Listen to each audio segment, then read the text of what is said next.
Hi friends, good morning. সবাই কেমন আছো? আশা করি ভালো আছো।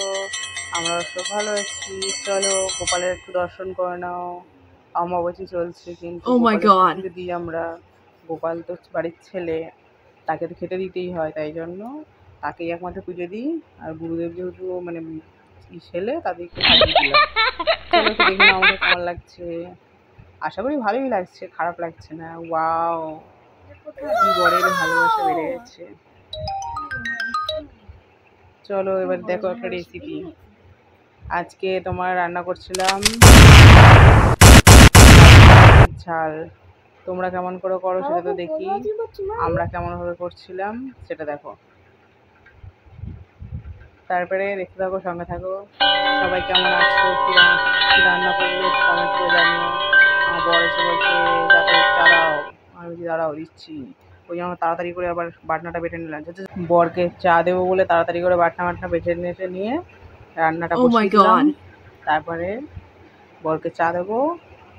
চলো আগে রান্নাটা বসিয়ে দিই। কালো জিরে ফোড়ন দিয়ে টমেটো, তারপর পেঁয়াজ, আদা রসুন এসব বাটা, আর হচ্ছে তোমার সর্ষে বাটা দিয়েছিলাম হালকা। আর এই যেমন দিই লঙ্কা গুঁড়ো, নুন, হলুদ, একটু জিরে গুঁড়ো দিয়েছিলাম হালকা করে। আর এদিকে ডাল হয়েছিল, ডালটা সিদ্ধ করছিলাম। ডাল ফার্স্টে সিদ্ধ করলাম, করে হালকা নুন দিয়ে আর দুটো কাঁচা লঙ্কা মানে চিড়ে দিয়েছিলাম। আর ওপর দিয়ে কাঁচা তেল দিয়ে দিয়েছিলাম, নাহলে তো গরমে একটু নষ্ট হয়ে যাবে। বেশিরভাগ টক ডালটাই হয়, যেহেতু নষ্ট হয় না। আজকে কিছু ছিল না, আমও ছিল না আর আমরাও ছিল না, ওই জন্য ডাল সিদ্ধ হলো। চলো মাছের তরকারিটা কেমন হচ্ছে জানিও।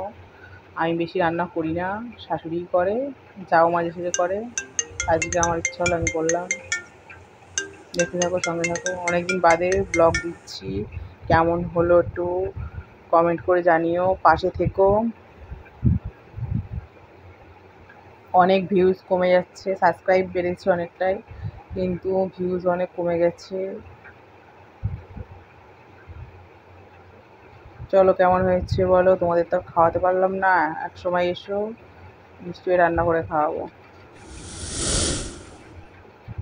তারপরে চলো দেখতে থাকো, সঙ্গে থাকো।